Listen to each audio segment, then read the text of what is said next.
Dažnai girdžiu, kai žmonės sako, nu va, tau gerai, tu ten gali kalbėti, tu ten daug turi informacijos ir taip toliau. O sako, aš tai jau ne, aš esu nedrasi, aš nežinau, ką pasakyti, čia manęs vienu žodžiu.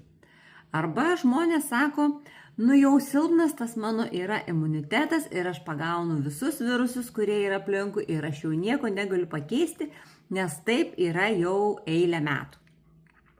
Bet kaip tu galvoji, jeigu tu, pavyzdžiui, pasinaudotum patarimais tų žmonių, kurie pradėjo keisti savo gyvenimą, kurie pradėjo mokintis, kaip įveikti kalbėjimo baimę, iš kur gauti informacijos apie organizmą, apie sveikatą, arba kaip, pavyzdžiui, ar tu galvoji, kad pasikeistų tavo sveikata, kai tu pradėtum pasinaudotum patarimais tiesiog tų žmonių, kurie jau sustiprino savo imunitetą, kurie jau įveikė savo sveikatos kažkokias tai problemas ir tiesiog jau šiandien geriau jaučiasi.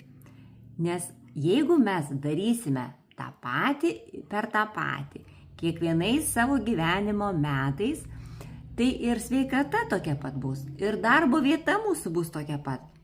Ir mes niekada neišmoksime kažko naujo, kažko ar kalbėti, ar naujos informacijos, ar pasidalinti su kitu žmogumi, jeigu mes darysime tą patį per tą patį. Tai kaip tau atrodo, ar tu nori pokyčių savo gyvenime?